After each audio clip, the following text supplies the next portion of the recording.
Good morning, Friday morning, December 11th.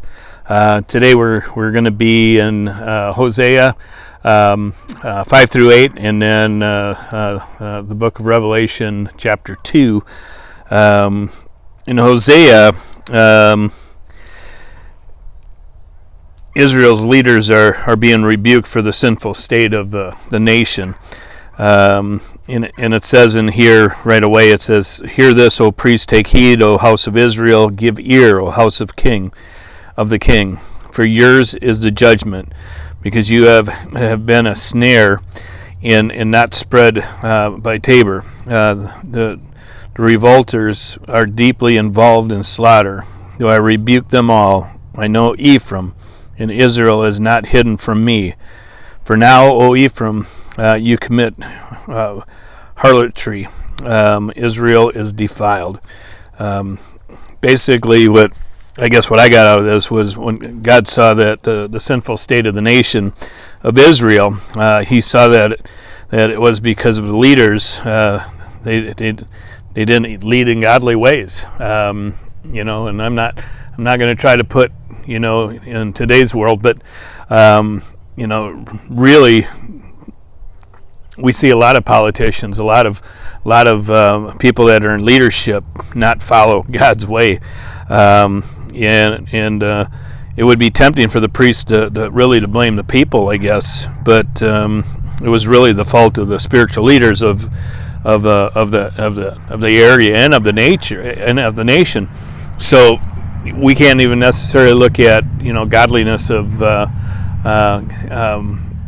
godliness of politicians any more than pastors and priests and spiritual leaders of our nation. So, again, Hosea's got some really good stuff.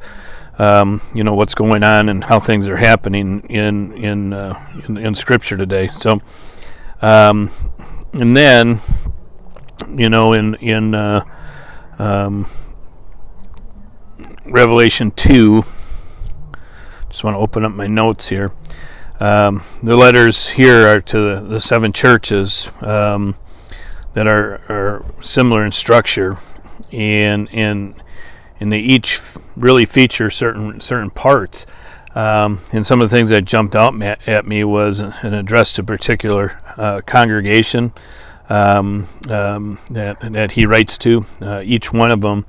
He's writing certain things that happen. An introduction of Jesus, a statement regarding the condition of the church, a verdict from Jesus regarding condition of the church, a command from Jesus to the church, a general exhortation to all Christians, and a promise of reward.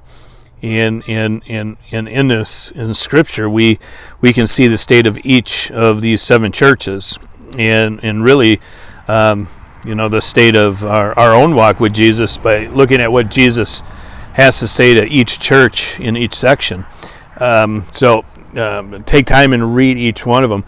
I always like us to, look at the churches that John's writing to here, and possibly even put our own church in there. Where do we fall into these kind of things?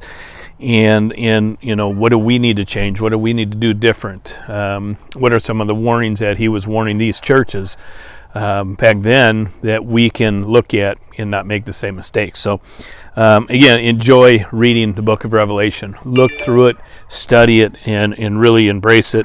And again, don't get wrapped up in the symbolizations too much. So, again, try to find something that you can put the symbols to and see what Jesus is actually, or John is actually talking about. Because again, this church is being persecuted at the time, and he's writing kind of in code. So keep that in mind, and keep reading. Be persistent. We're almost done. Just really, we're in December 11th, so we got 28 more days. No. 18 more days, 19 more days, 20 more days, and we've gone through the whole Bible in a year. So have a great weekend coming up. God bless you all. I'll see you in the morning.